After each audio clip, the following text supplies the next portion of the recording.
Despite the fact that its economies are becoming less competitive by the month, the European Union continues to pursue its Green Deal policy. The Solidarity Trade Union in Poland is opposing these insane ideas and is organising a protest in Gdansk tomorrow. The venue is not accidental, as the European Commission, led by its head Ursula von der Leyen, will be holding a meeting there.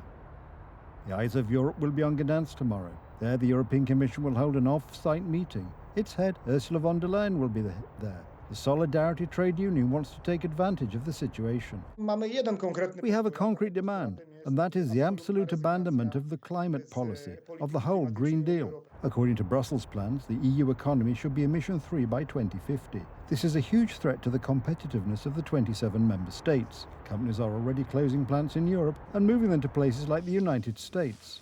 Also on the agenda is agriculture, which food producers say is being run into the ground. Solidarity will therefore be collecting signatures for a petition to reject the EU Green Deal in a referendum. We have been drawing attention to this, even with the recent hunger strike, to the fact that this is a threat to the whole of Poland, because without coal there will be no Polish industry. Tomorrow's protest in Gdansk is not just a fight for Polish and EU agriculture. Brussels plans call for the gradual closure of mines. The alternative is nuclear power. In Poland, however, the government is delaying the construction of nuclear power plants. The effects of this can be seen in the Polish people's wallet. Thanks to the Green Deal, Poland has the highest energy prices in Europe. And these high energy prices are devastating, not just the economy, but also the economic standing of ordinary citizens. And it will become even more expensive. Another threat to countries like Poland is the idea of an agreement with the Latin American countries, or Mercosur. This is based on the assumption that, with the abolition or reduction of tariffs, cheap and much lower quality food products such as beef, poultry, cereals and sugar will come to Europe. When the Poles and the Europeans are finished, it is clear that the monopolies will raise prices. So, paradoxically, the agreement with Mercosur will lead to higher prices and lower quality of agricultural food products. Who will win in this case? Germany, which will send its electric cars and agricultural machinery to Brazil, Argentina and Uruguay.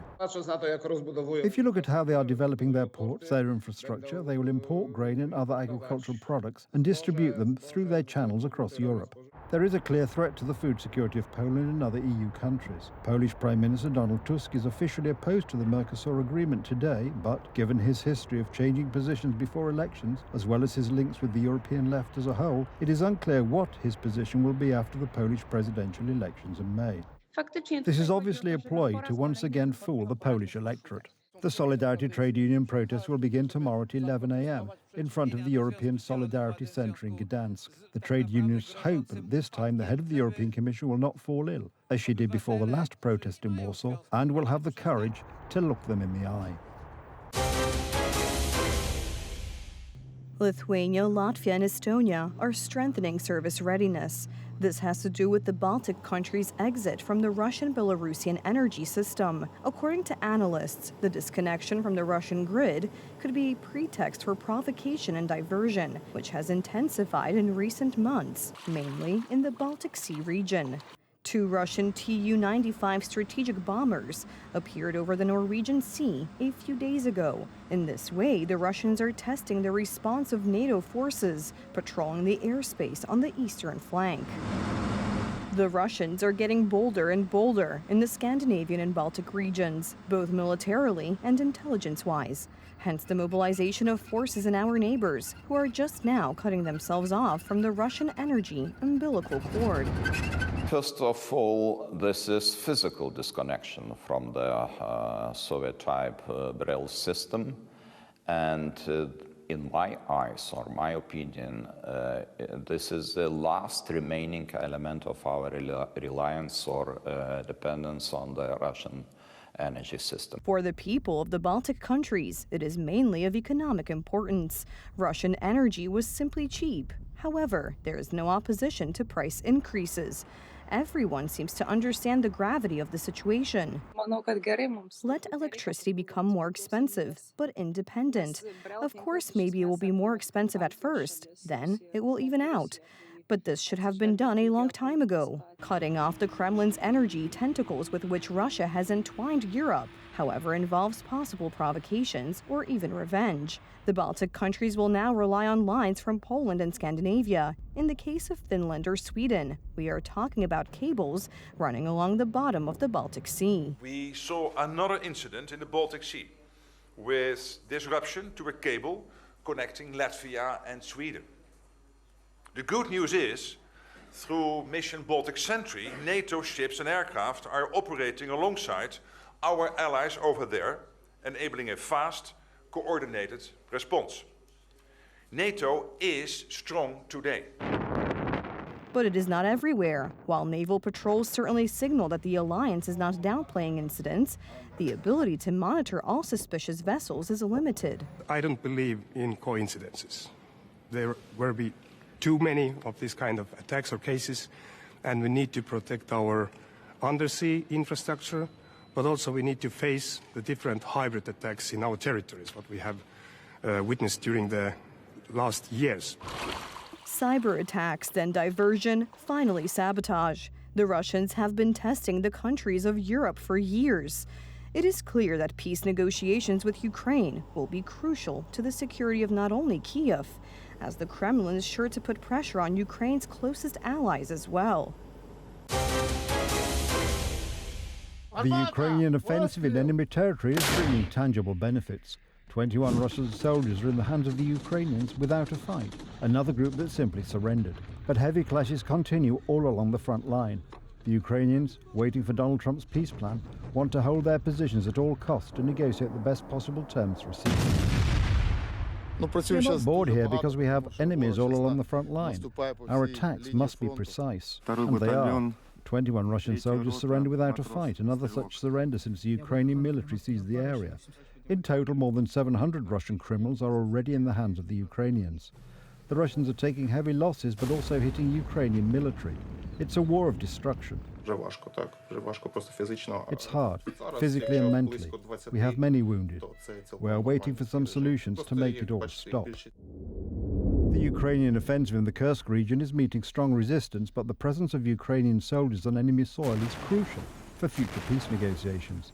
The price is high. There are up to dozens of clashes every day. Ukrainians also continue strategic drone attacks. Further massive destructions of the Russian Federation's oil infrastructure. At the moment, Russia has lost just because of Ukrainian drone strikes. Large refineries, for example, the Ryazan refinery recently, which is very important, or in the city of Krasnodar. Above all, civilian lives are at stake, and it is ordinary people who are the main target of the Russian barbarians. Today they again shelled Kiev, another Ukrainian city, dropping bombs on their residents. One of them destroyed the home of this 83-year-old woman. They drop bomb after bomb. You can't sleep, you have nothing to eat and nowhere to run. The hope of these people is the peace plan that US President Donald Trump is already working on. We're dealing with Ukraine and Russia. We have meetings and talks scheduled with various parties, including Ukraine and Russia. Which the Ukrainian leader also admits. We're in constant, intensive contact with the new American administration. We are open to propose solutions. Ukraine needs real, reliable and long-lasting peace guarantees. Criminal Russia has been attacking Ukraine for 1,079 days. Donald Trump wants an end to this war. A peace plan, the implementation of peace, possibly a ceasefire, will be of great benefit to both the regional situation and the situation in Ukraine itself. A country that will finally be able to relax a bit from the war effort and actually focus on rebuilding critical and security infrastructure, and in the years to come, the rest of the economy. The key is to stop the war criminal Vladimir Putin, and if anyone can do it, that's Donald Trump. The problem is that in his imperial drive, Putin stops at nothing. Trump may want peace, while it is Putin who gives the orders to continue attacks, regardless of the losses, which both in people and equipment are huge, unknown to Russia since the World War II period. But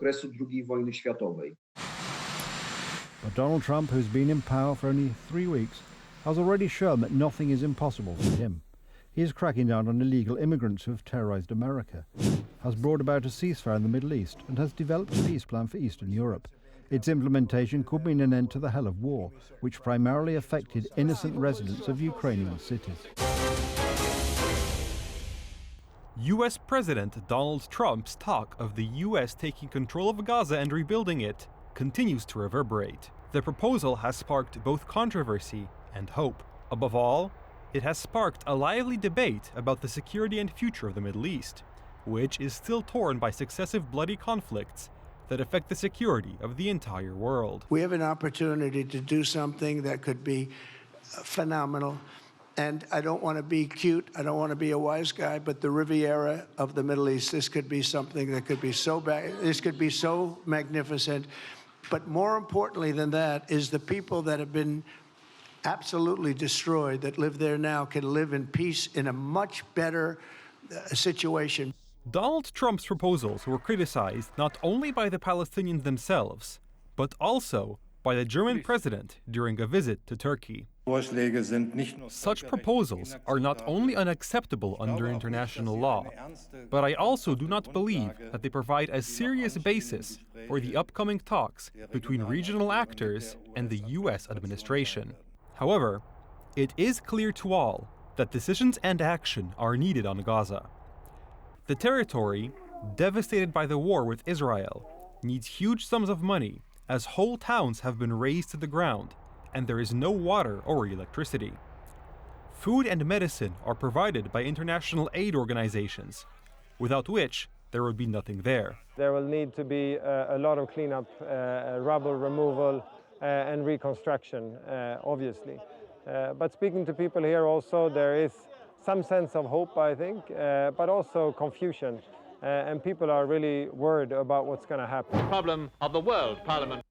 The Palestinian-Israeli conflict has dragged on for almost 80 years, and no peace proposal has succeeded.